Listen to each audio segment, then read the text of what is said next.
Welcome to the Spotlight Podcast. We got a great episode lined up for y'all today. This one is special because for the first time, I'm letting my cousin KC take over and run the show. This is his first appearance on the Spotlight Podcast, and I couldn't be more excited to see him in action. Man, it's been a journey with Spotlight. And I just want to take a moment to say I thank you guys, our listeners, our supporters, and you guys keeping me going. This platform wouldn't be what it is without you. First and foremost, I want to thank God for his blessings. Without him, none of this would be possible. I also want to give a big shout out to KC for setting up today's interview with John Cantrell. And of course, much respect and gratitude to John Cantrell himself for taking the time to join us and share his story. It's an honor to have him on the show. With that being said, let's jump right into it.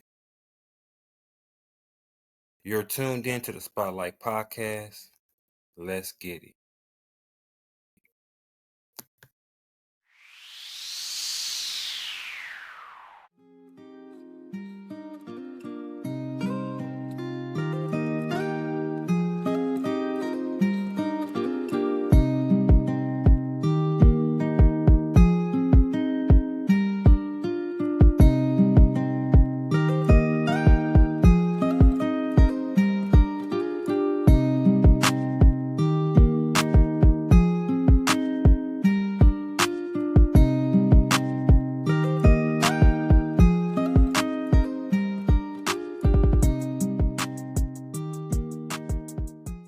What's going on, everybody? Tagged Up Gaming. We here in the whip. I got a couple people with me. Today is a very special episode. I've been trying to get this for the longest. I finally got it, and I want to give this man the proper introduction. He is the ABO Kansas and Missouri heavyweight champion. He with a record of 12 wins, 0 losses, 1 no contest. The heart of Topeka, Kansas. I want to introduce John Ironman Cantrell. Let's bring him in. What's going on? How you doing today? Good. How's it going, man? I'm blessed. I just want to start off by saying thank you for letting me have this opportunity with you. I know you're a busy man, and I just want to thank you for this. I've had the opportunity seeing you live, and I wanted this interview for the longest. Well, I'm honored, my friend. Thank you for inviting me. Now, I see your significant other there. Could we get an introduction from you too? Yeah, come on over here. Hi, guys. Hello. I'm Taylor. I'm Mrs. Ironman. Miss Ironman, I like that. Okay, it is nice to meet you as well. So we'll start with something, real basic. Where did the name Ironman come from? So I started training for Ironman competitions when I was in federal prison. I wanted to be in really good shape when I got home, and I'd read a book called Spartan Up, which was about a Wall Street guy who had quit his day job and started doing ultra endurance racing for to help with his mental health and basically because that's the kind of life he wanted to live, high speed. So I decided while I was down, I set a goal that when I got home, I was going to train and and do an Ironman competition. So I wasn't able to do the competition. And my friends invited me to a fight gym. So I went to the fight gym and I was in really good shape, right? I could run forever and bike forever and swim forever and not get tired. But I was in there sparring with these guys for the first, month or so, and they were whooping my butt. Yeah, and they were like, "Come on, Iron Man, you can run 20 miles, but you can't spar for 30 seconds." So it just kind of stuck after that. Oh, okay, that's very weird. So, you mentioned that you got that when you were in federal prison. Do you mind speaking about what exactly were you in for? Distribution. Okay. How long did they give you? 3 years. 3 years. Okay, bless. All right. I had to go home early because of the substance abuse RDAP program, residential drug abuse program. If you completed the program, you got a year off your sentence, and you got guaranteed 6 months of halfway house. And that was right when they had redone a lot of the crack law stuff, so a lot of people were getting to go home early. So where you from? Right here in the heart of Kansas, man. Is that where you grew up? Is that you grew up here? Yeah, so I grew up. I actually grew up right down the road from Topeka on Pomona Lake. What was your childhood like? Upper middle class, living on a lake, blessed. That's righteous. Now, I'm interested in seeing this because I'm a big fan of your boxing. What exactly got you into the sport of boxing? Like, what actually made you go, "This is what I want to do"? So it started. Like I said, it started when I got home. I wasn't able to do the Ironman competition. I was planning on doing the competition the same weekend that me and this beautiful woman were going to get married, and or the weekend before, and we were going to get married, and then our wedding got rained out and moved to the following weekend. So I wasn't able to do the Ironman. So I needed something. I needed an outlet. I wanted to continue my physical fitness journey.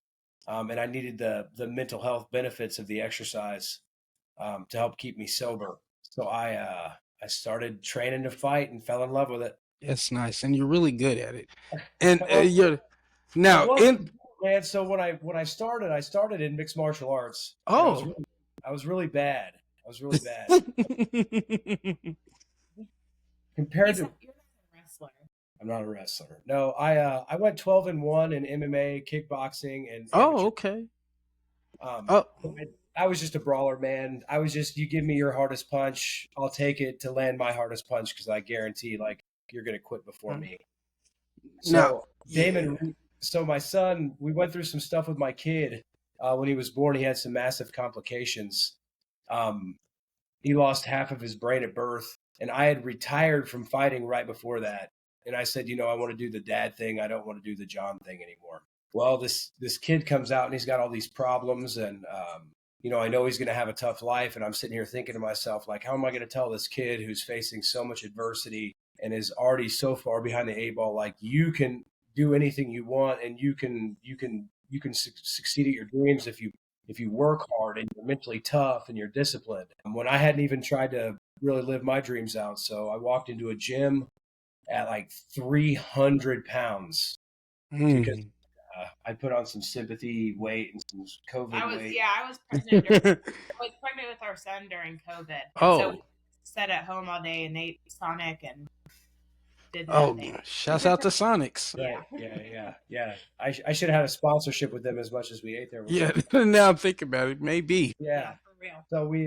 So man, I knew this kid was gonna have a hard time. It wasn't gonna be easy for him, and how was I gonna stand there and tell him he could live his dreams if I couldn't live mine? So I walked into a gym, and world famous coach, Dangerous Damon Reed, took me under his wing kind of reluctantly, and started teaching me how to really, the sweet science, man, really how to fight and the chess game behind fighting, not just me trading punches and whoever was tougher won. And within a year, man, Damon had me eating nails and crapping staples. That's a good way to put it. Now, big shouts out to Damon Reed because he's the one that gave me the link out to reach out to you and everything. So I do want to know, like, because I know that he's a huge part. How well of a part a piece as he is to the Ironman machine. He's the reason for the Ironman machine. That dude cut 105 pounds off me in 5.5 months. Took me from 45% body fat to 10% body fat. In 5.5 months, I went from a 300-pound blob to a absolute machine with a six-pack. Wow. He said no. Yeah. So when I asked Damon, when I walked into the gym and asked Damon if he would train me, he said he only worked with champions, and he told me no. But he said it. Yeah, and Damon's best. It's hard for Damon to say things nicely. He's a very straightforward kind of guy. Yeah. but I, he saw my persistence, and I kept coming back, and I kept working hard, and I shared my kid's story with him, and I shared my reason. And he's got he'd never admit it, man, but he's a big softie. He's got a soft heart. And he reluctantly decided to start training me, and he saw my drive and my motor and my relentless spirit and my unwillingness to give up no matter what. And magic happened. Yeah. So you talk about your son. How did your son near death experience impact your decision in your boxing career? You think when you're as a parent, man, and as a dad, and like going through the pregnancy and everything else, you always think like you have dreams about what you want your kid to be able to accomplish, right? Where you want them to go to school, and how you want them to do good at sports, and you want them to lead a successful career and have a family and all these other things. And you really you set unrealistic expectations. So when that happened, it kind of knocked both of us. It took us by surprise and knocked us down. And I was thinking to myself, someday this kid's going to ask me if he's ever able to talk. We didn't know if he was ever going to talk or walk, or if he was going to be blind and deaf or anything. I said, if this kid ever asked me, Dad, like, if you really would have given it your all in fighting, like, what could you have done? And man, I had a bullshit answer. I half-assed it. I never really put in the training and took it seriously. I didn't stick to my diet. I didn't stick to my workout routine. I wasn't like really living that life and being hard. And I didn't want that to be my answer. If he ever asked me what I could have done, I wanted my answer to be, son, I put my entire life into it. I worked as hard as I possibly could. I did everything I possibly could to make it as far as I possibly could. And I love that. I love that. And hey, Miss Ironman, how you doing? I did have a question for you, if you don't mind. Yeah, of course. Okay, boxing sport is not the easiest sport to be a part of, and you really have to be a warrior to stick to it. And you've been there through all those fights. I want to ask you, like, how does it what is it that makes you like continue to support him, knowing that anything could happen at any time in the ring? I get asked that a lot. I get asked how I even can stand watching him and why I like to continue to do it. Initially, so before John got into boxing, I didn't have any interest in the sport. I just thought, I didn't know anything about it. So I said, these guys are just like punching each other in the face, and that's really stupid, and what a waste. It's the dumbest sport ever. But once he started getting into it, I really appreciate it for what it was. It's so much more than just, punching. There's an art to it. I continually saw how it helped his mental health so much. John's the type of guy, he goes 100% with everything. It's really good for him because he's a really competitive person and he has that drive. So he needs that outlet to put his energy into something. Yes. And I also just really enjoyed it. I just really enjoyed watching him succeed, and he's just an inspiration to so many people, and he's just become a really pivotal part of our community. That's actually, and I agree, because it's crazy that you mentioned that, because I have there's a coworker that I used to work with. She's actually mentioned him in some programs, that like some rehabilitation programs that he's been in and all of that, and she always mentions how he comes in and everything. And I remember she mentioned, I'm like, you talking about Iron Man? She's like, yeah. Da, da.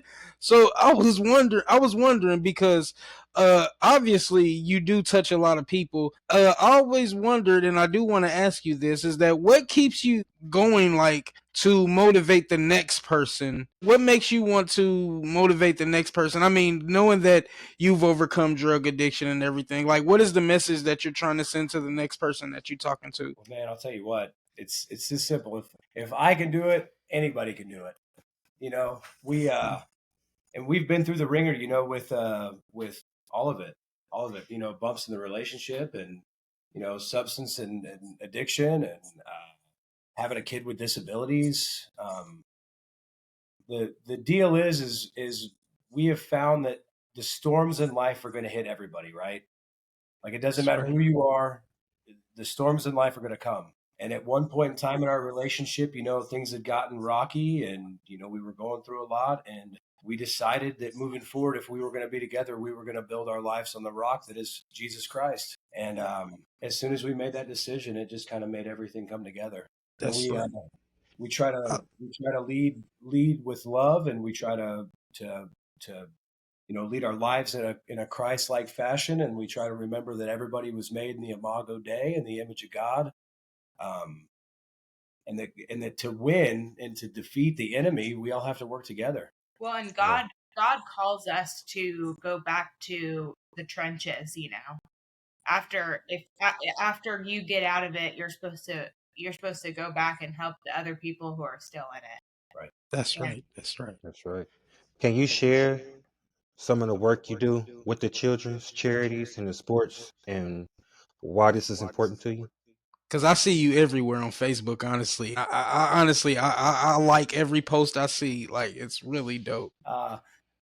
It started with it all started with a little girl named Tinley. There was a 3-year-old girl out of Ozaki, Kansas, that for her third Christmas, she got diagnosed with acute lymphoblastic leukemia. And we saw it, and we started praying for her and praying for her family. And, I can't remember how we decided it, but we decided to do a benefit, like a fundraiser fight, to help raise money. I think we had met her parents, and I think you reached out to them maybe, and you got to talking to them, and it was shortly after her diagnosis. Right. You did the fight, and you gave a certain percentage of the proceeds to help them out. Yeah, and that was the first. I think that was the first charity fight. Yeah, charity fight that you did. Yep. But Tinley's doing great now. He's cancer free. Yep. Okay. And that was 19. Yeah, 19. And so that was the first one, and then 2030 Club happened. Yeah, he joined the 2030 Club of Topeka, and it's a men's organization that raises money for the local children's charities. So he started getting really involved in that.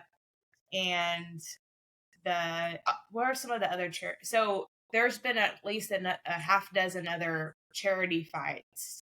Lifehouse Child Advocacy Center. Soul Reason. Yep, Soul Reason.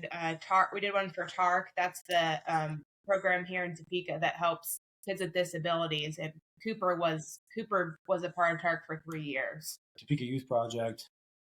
So through the philanthropic organization of the 2030 Club, I got introduced to all these different local children's charities and all the incredible things that they do, how much they support our community. And as I got more involved and saw what they did, and then as my fighting took off, it was kind of a no-brainer. Like the whole point of the fighting isn't about the light shining on me. It's about the light shining on Christ and the love that Christ, has for everybody else. So we wanted to make it about, okay, well, how can we shine a light on these incredible organizations that are literally the arms and feet of Christ in the community? How can we make them famous? So we just kind of decided at that point in time that, moving forward, every fight, we were always going to pick a different charity to highlight, to help bring awareness to and raise money for and shine a light on. That's righteous. Yeah. That's righteous. I got my next question, since you said all that.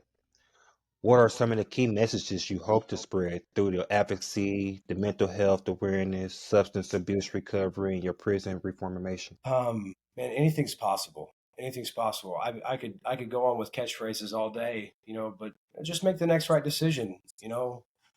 The Pharisees were trying to trap Jesus, and they said, of all the commandments, what's the most important? And I'm paraphrasing, but Jesus said, if I have to give you one, I'll give you two. Love God with all your heart, your might, and your soul, and love your neighbor as you love yourself. And I'll tell you this, my friend, if we could all just remember that if you live on this planet, you're a neighbor. And we are called by God to love our neighbor. as we love ourselves. And man, if everybody could just remember that everybody else out there was a neighbor, this world would be a lot better place. I got a question for you. I've been waiting to ask this one. Well, it's a couple questions, but we still going.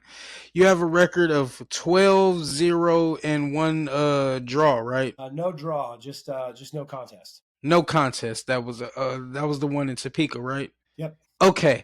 Now, I want to now what made me a big fan is that some of my friends that are in boxing, they've always met you, and I've seen some of your videos before I actually got an opportunity to see you live.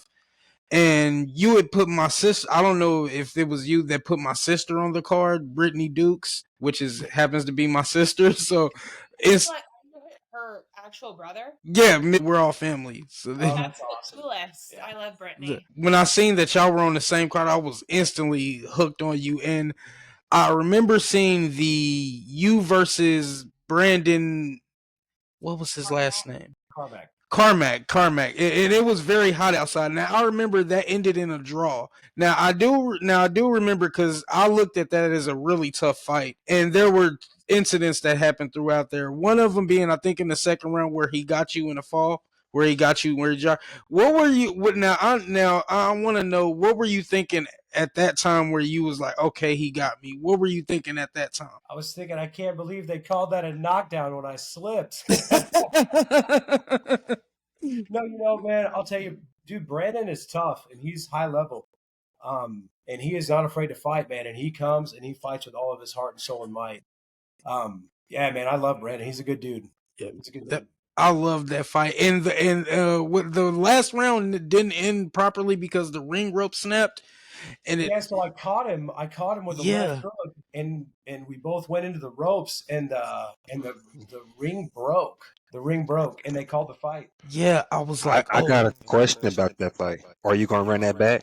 That's what I wanted to know. Will we see a rematch with that? Because I think that would be good to see the rematch. Maybe someday. He's not on my hit list right now. I just moved up to number 19 in the country and number 78 in the world, and I'm really looking for bigger prospects. Maybe as a retirement fight, me and Brandon will run it back.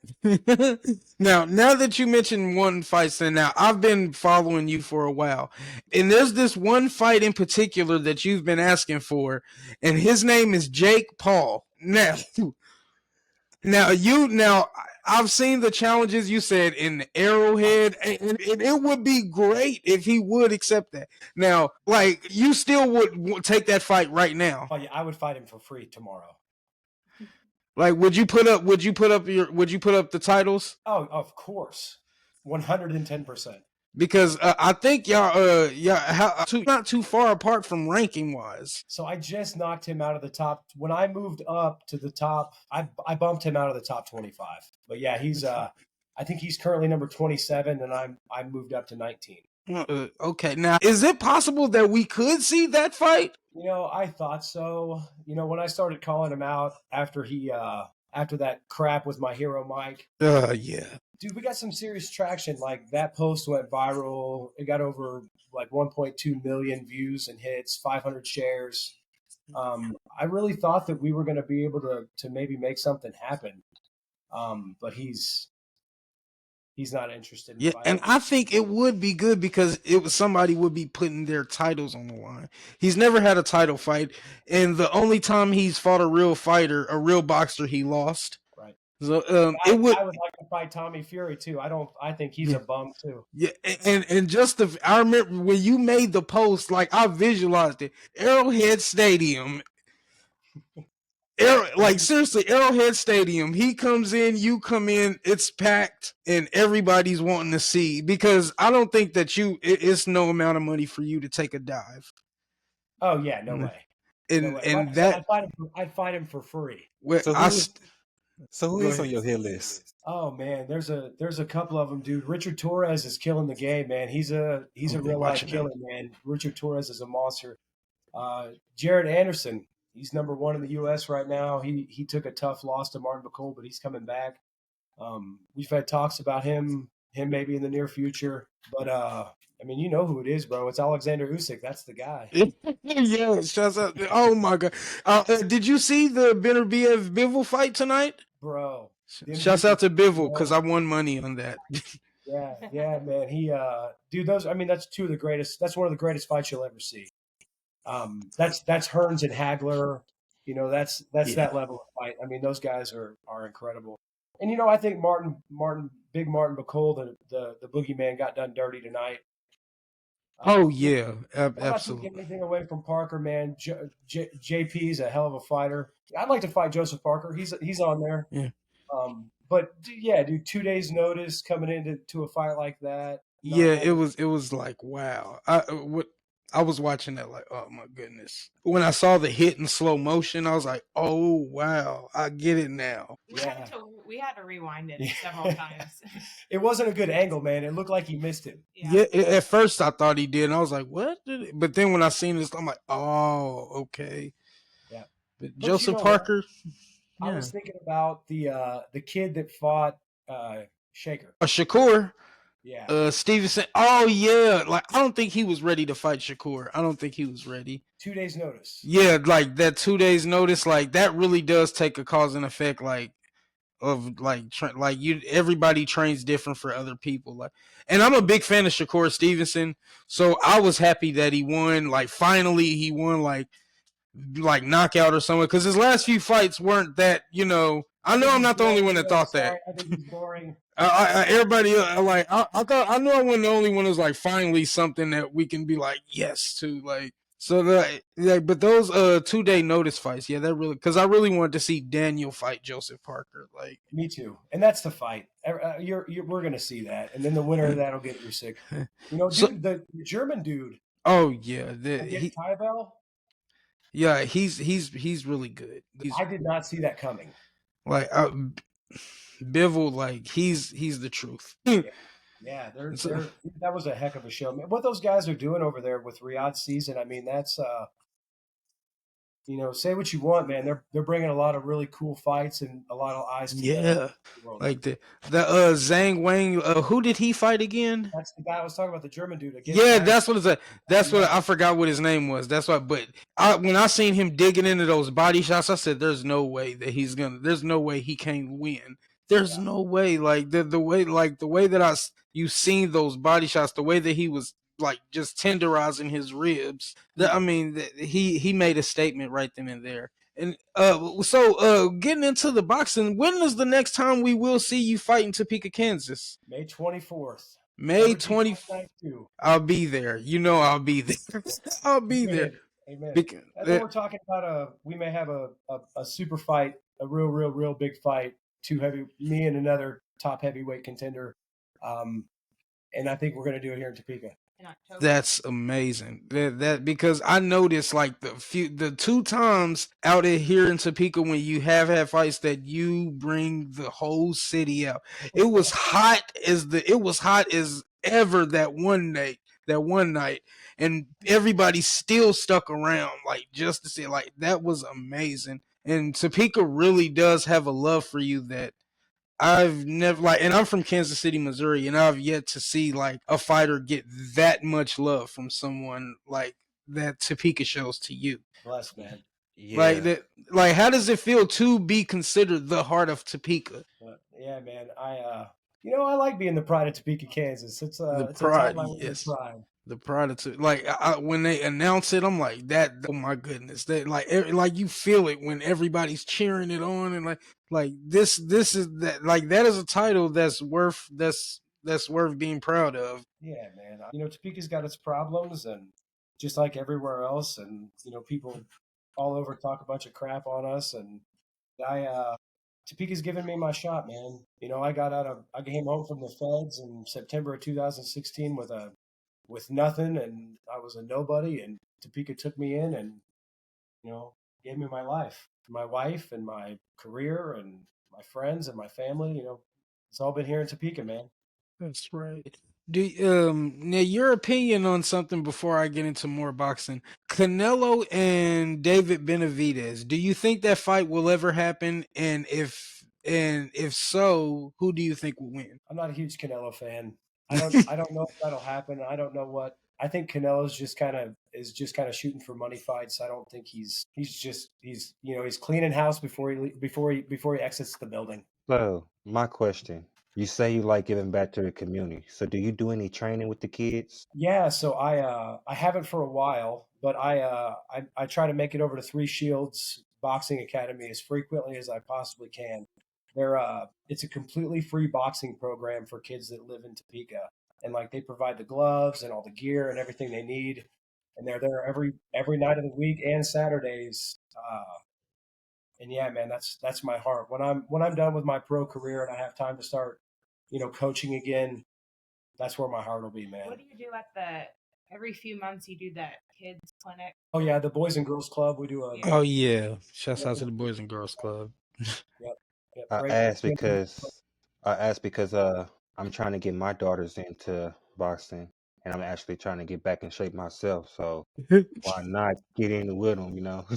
Amen. Amen. He Go was saying that together, at the last that's where fight. it's at. I mean, I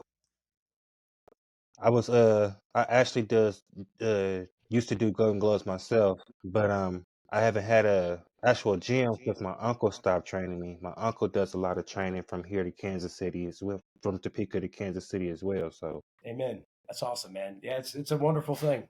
Yeah, you should go check out. Do you live in Topeka? yes. Yeah, check out Three Shield with John Alcala. Yep. It's at the Salvation.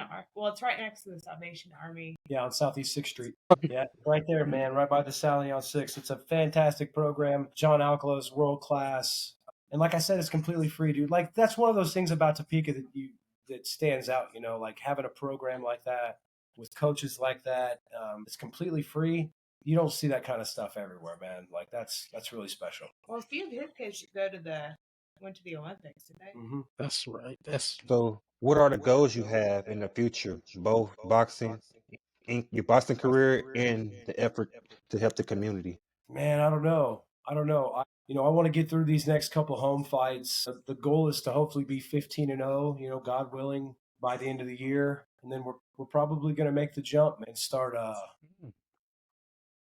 trying to tackle them giants. That's what we want to see. That's what we Yeah, want to see.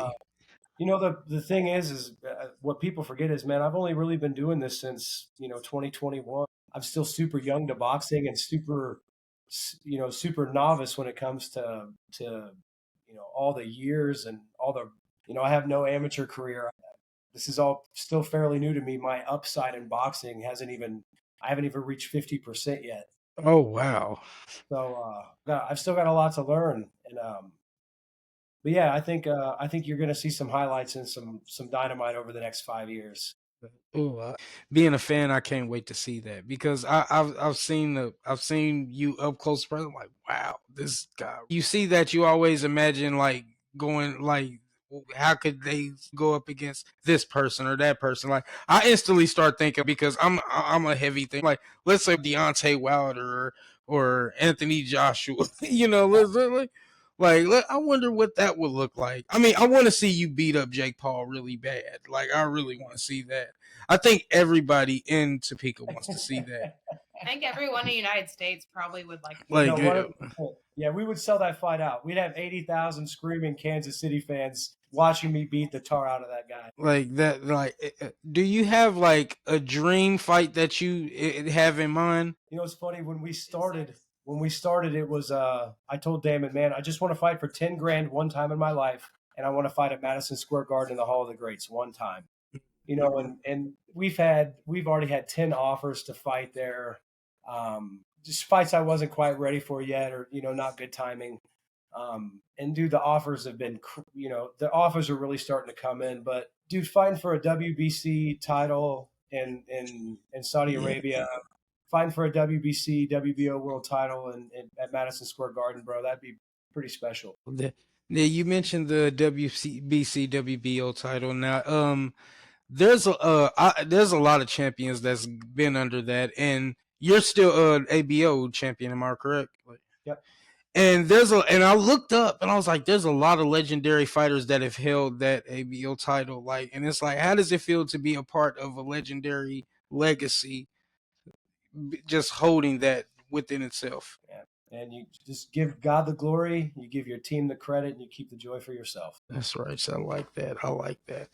And I like how you mentioned giving glory to God and all of that. Do you have a dedicated church you go to? No, I'm the recovery pastor for Central Park Christian Church. Oh, really? Yep. Yeah, See, we started going there in COVID and fell in love with that neighborhood and the community there, and that's just where our heart's at. So, I'm actually an elder on the board there. oh, wow. So my next question is, you said you 12-0. You've been undefeated. How hard has it been to hold that It's, streak? uh, I take it one fight at a time. Um, there's been some really hard fights, man. Brandon and I, that was a banger. I got flash KO'd when I fought Reyes Diaz. That was the first time I'd ever been knocked out or knocked down, and I got up and ended up beating him. I knocked him out in the 6th round, but he flash KO'd me in the 1st round, man. I'd never been on the mat before, so you got to learn how to stand up when you get knocked down. But it hasn't been so much about the record, man. It's been more about the journey. It's the experience, the people that I get to meet, the charities that we get to highlight and draw attention to, all the kids that I get to meet, man, and posters that I get to sign, and it's it's really been a blessing. It's good. You mentioned the boxing, the record, and a lot of people, take that serious as just having a undefeated record and everything. And that good goes on with boxing. With you saying all of those things, with you able to reach out, there's also a lot of things bad with boxing, which is people not accepting fights for a certain amount of prices. Devin Haney suing Ryan Garcia, such and such like that. What do you think really needs to be done to make boxing a better sport? Because a lot of people started leaning to MMA at a certain time, but what would it take for boxing to be the main sport to watch? Probably a unified sanctioning body. Um, the only way to truly know everybody wants to know who the best is, right? When you have 10 different major sanctioning bodies and you've got, champions for each of them, BoxRec does a pound for pound ranking and it does a world ranking and it has all that stuff. But there's no NBA, right? There's no Yeah, NFL. There's not a Super Bowl. yeah. So until you make fights like Usyk and Fury, when you get linear champions, you don't really know. Um, but I don't know that that's a fixable problem, my friend. Because your opinion on something real quick, because I always thought that my opinion that one thing that would make boxing a better sport is that one title for each class, just one title, Right? That's the period.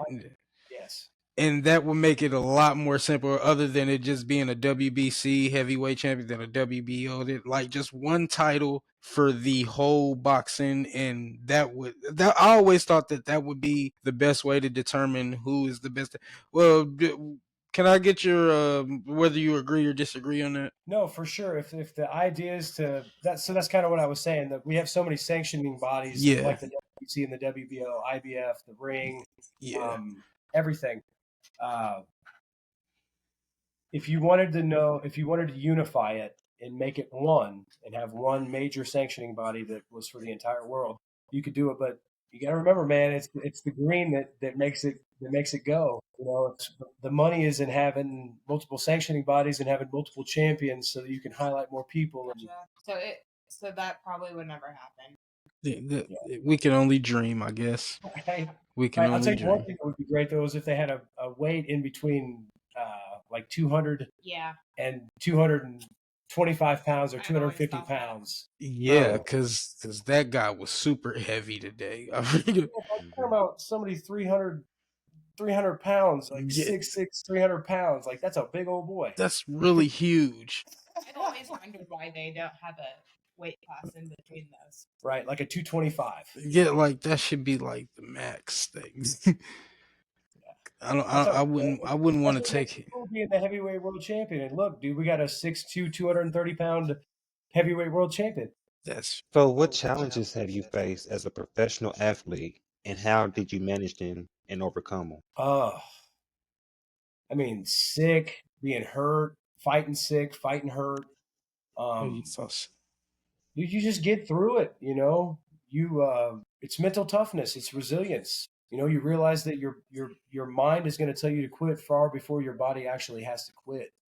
Um, you realize that if you are determined and bound and determined to do something, like if you can continue to push and push and push until you get there.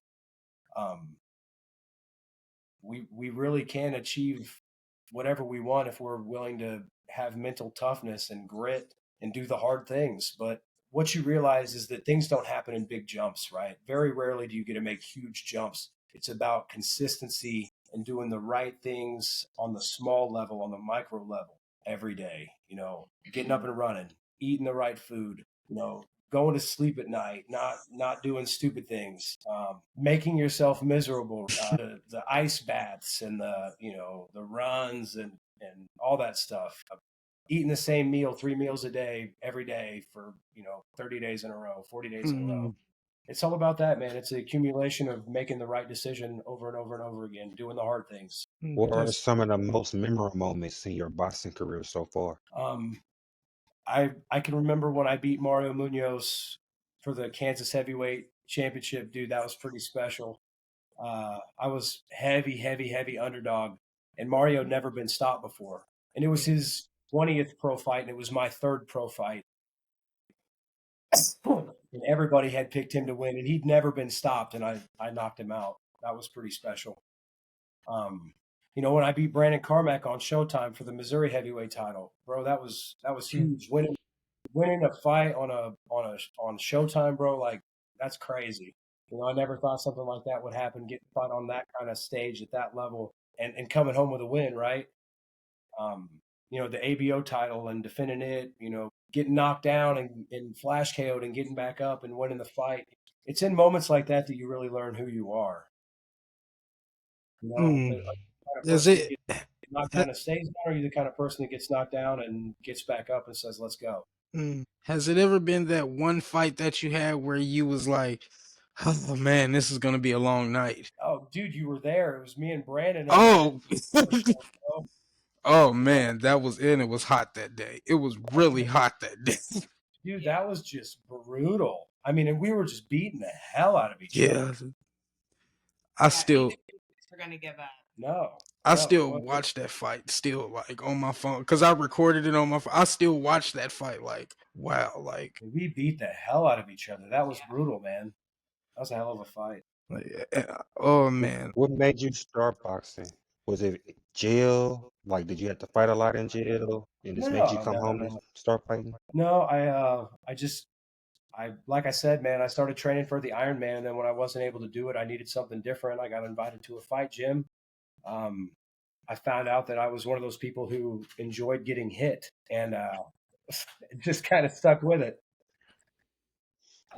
I need to be hit a lot. It's good for, I get a big head. I start thinking I'm somebody, and hits reality. There's something about getting punched in the face that just well, I'm one of those people that if I'm not inches away from death, I don't feel like I'm really living.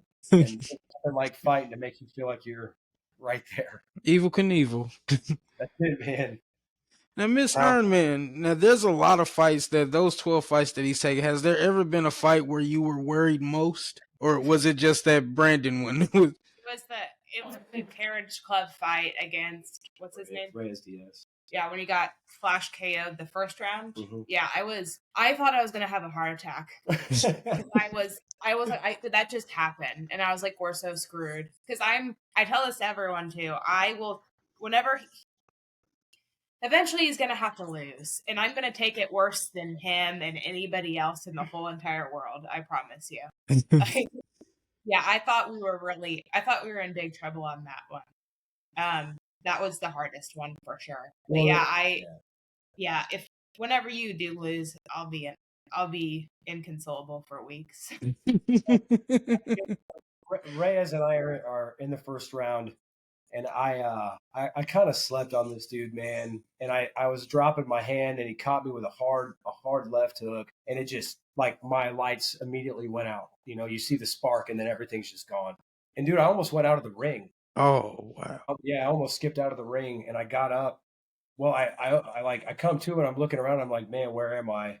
Where are all these guys in suits looking at me? And then I'm like, oh, I'm fighting. And I was like, dang, dude, that dude hit me hard. And I was like, I had one of those moments where it's like, dude, are you really cut out for this? Like, are you sure this is really what you want to do? And God told me, get up. So I got up, and I was like, yeah, dude, I'm the Iron Man. Let's go. And then, I mean, literally right after I got up, he caught me with an overhand right and opened my eye up, You got dude. their I'm stitches. bleeding everywhere. Oh And, wow. and Craig's sticking a needle in my eye to get the blood to stop. And dude, that was a brutal fight. That was the most brutal fight I've ever had. Oh, that's wow. I hope I hope I could find that fight on YouTube somewhere.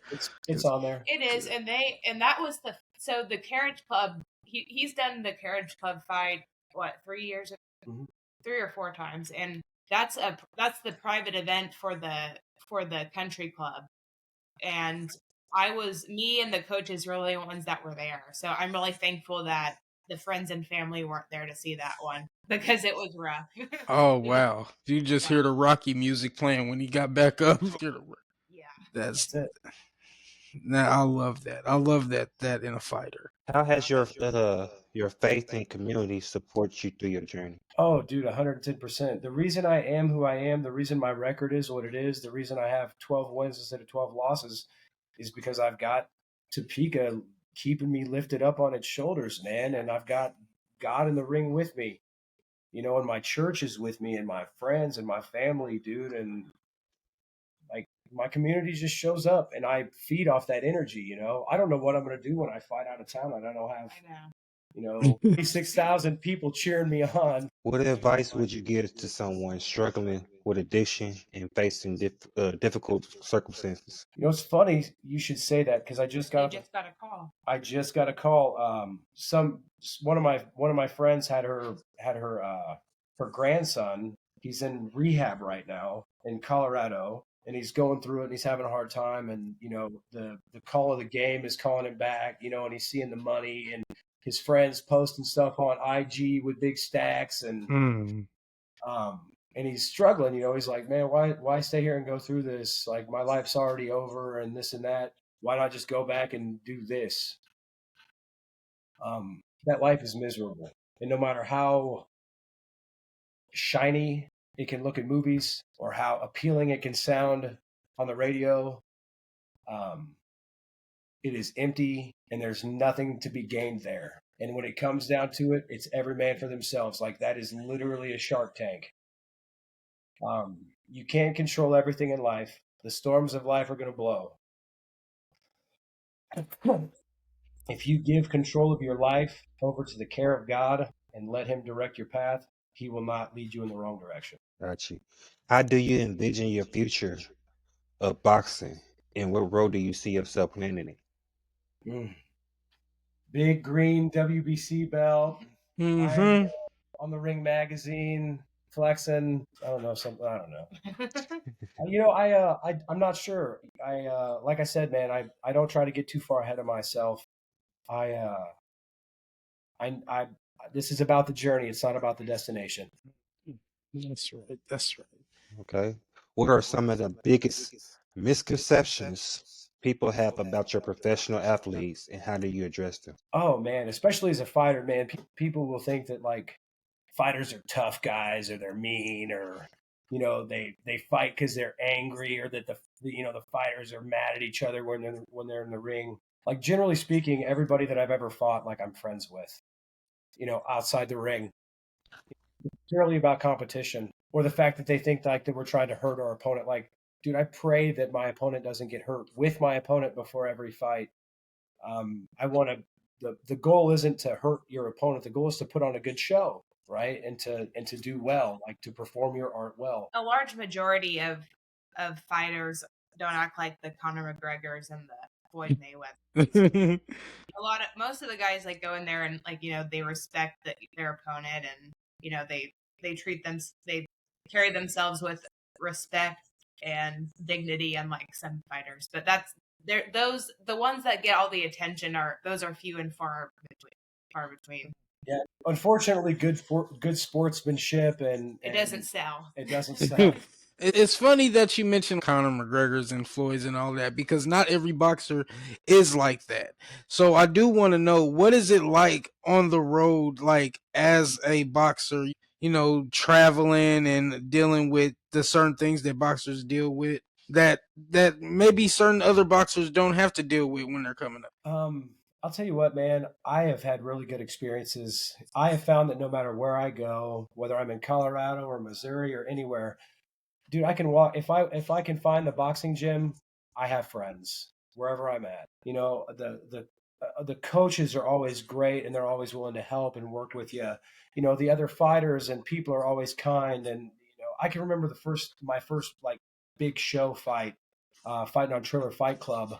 When Kinsey Morrison was the show liner and Castillo Jr. and Roberto Duran Jr. and all these guys that have been around this world forever and these huge names. And I was like starstruck. And like I got to, I got to meet these guys and got to Amir Tyson, Mike Tyson's son. Oh. Dude, everybody was so cool and everybody was really humble. And everybody was willing to talk and be friendly and share their story and just they're just normal people, man. Is there any boxers that you haven't met that you want to meet Usyk. Yeah. Usyk. We're big Usyk fans. So I love Alexander Usyk. I think he is just an absolute class act, man. I think he's got it all, dude. He's an incredible fighter. He gives all the glory to God. He's humble. Basically, you could take that, whatever those characteristics are, and put those on any fighter, and I'd love to meet him. I love Alexander Usyk. He's really. I wanted to see him fight Deontay Wilder at some point in time, but I don't think that's gonna happen anytime soon. Nah, Deontay's on the way out, man. Yeah, he's on the way out. So yeah. So it looks like it's gonna be him versus Bivol. Which I think that sounds cool. Dubois Or Dubois. I like Daniel Dubois. Yeah, it'll be Usyk and Dubois will be the next big one. What's a fun fact that no one knows about you? Knows about me. I don't know. You're a pretty open book, honey. Yeah, I'm about as open book as they come, man. He really likes like Disney movies. Okay. What's your favorite one? Big fan of Moana. I think that's probably your favorite. Yeah. Oh wow. Despicable Me. We watched that a lot. Yeah. And what's the other one? Incredibles. Yeah, The Incredibles. I like The Incredibles. John's like, you're embarrassing me in front of my friends. Yeah. Huge nerd. Yo, yeah, massive nerd. I'm a bookworm. I really am. I love reading. Yeah, I'm a nerd at heart. Yeah. For sure. My favorite book personally is The Coldest Winter Ever. What's yours? Lord of the Rings. Count of Monte Cristo, Alexander Dumas. Okay. Now, let's say you're getting prepared for your book for a fight. What is the diet that Iron Man takes to get ready to keep his nutrition right for his fight? It's changed a little bit. We've kind of changed the macros out, or the micros out, but the macros remain about the same. I need to be getting about 225 grams of protein per pound of body weight. To try to keep my weight up, because when I go into fight camp, man, my weight, it's hard to keep my weight up, and I don't want to drop into the cruiserweight category, so I've got to eat a ton. But I eat about 225 grams of protein a day, a gallon and a half to 2 gallons of water a day, 100 to 150 grams of carbohydrates.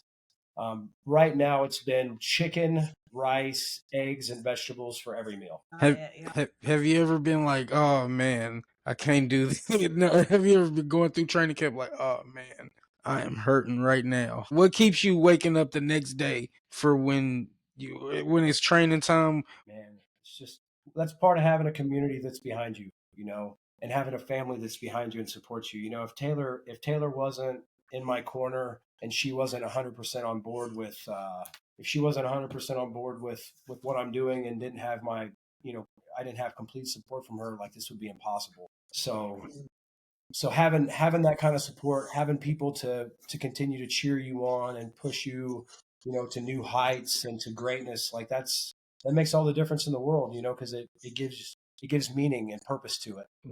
It lets people know that they see what you're doing, they see the hard work you're putting in, and they're proud of you. It's really hard. This is a hard it's a hard sport. Yeah. Like you can't. I think people just think like, oh, he trains a few weeks before the fight and then he's fight ready, but it's a it's a year round thing because you always have to stay in shape because you never know like when you're gonna get a call for a fight that you can't pass up. Right. That's right. So what's this nonprofit you got? Can you explain more about that? That I have? I think I read on your bio that you had a nonprofit organization. No, I serve on several nonprofit boards. Oh, okay. Member on several. Yeah, the Urban Ministry Institute of Topeka, fantastic organization. That's where I'm currently enrolled in seminary. I graduate in March. I'll have completed my 4 years of seminary training at Toomey, Topeka. It's a Bible-based, affordable seminary school for basically for the urban community and for people that are incarcerated, so that they can get a seminary level education at an affordable rate. And the idea is that we're training leaders from in the urban community to rise up and to bring the urban community up with it.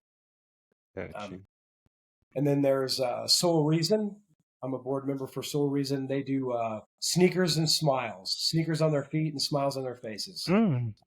It's an organization dedicated to getting kids that need shoes, new pairs of shoes, so that they can have new pairs of shoes.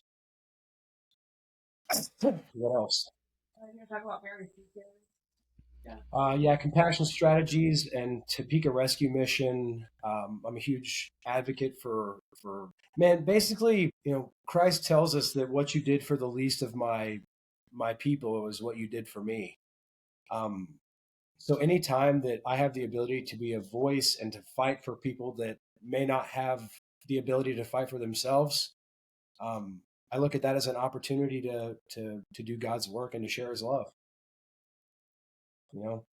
Okay. I like that, and I know for sure that Topeka appreciates everything that you do. And like I said, I'm very grateful that we're actually even having this interview and everything. I've been a fan since my with my one of my friends first told me about you. And then when my sister told me about you, and I got to see both y'all on the same card. So it's been a good ride.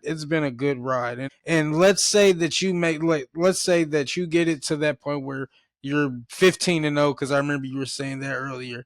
If you was to say that it was time to if it was time to hang it up at this moment, what would be the message what would be the thing that you want everybody to remember you from, being the Iron Man in the ring? Man, I don't care if they remember me, man, as long as they know who Christ is. That's all that really matters. If people remember me, man, they'll say, man, John really loved God, and he let that show in his life. Right. What advice would you give to a young athlete who inspired you? Hard work. Whatever you want in life, you can achieve with hard work. If you put in the work, if you truly want it, and you put in the work to get it, man, you can achieve it. You can achieve your dreams. Any inspiring words that you'll want to leave anybody? Yeah, man. For God so loved the world that he gave his only begotten Son, that whoever believeth in him should not perish, but have eternal life. John 3:16. I like that one. That was actually one of the ones I used to actually wake up to and say in my head back and over again growing up. Amen. I'm happy. Amen. Well, I just want to say how grateful I am to have this opportunity with you, and that I can't wait to see your next fight here in Topeka. I'm pretty sure that you're going to do the ticket giveaway like you did the last time. I'm going to try to get it again this time. If not, then I'll just pay for a ticket and I'm good with that. It's free. Is the Evergy fight free again? It's free. The whole city can get free. Oh, well, I will be there. Hopefully I can get a quote from you when I get there and everything. But I will be there, and I want to thank you for having this, Mr. Ironman. I gladly appreciate this. Amen. God bless you guys. Well, that would be fun. That'd be fun. I'd like to thank everybody for tuning in. Y'all make sure to like, comment, subscribe to the channel, and we are signing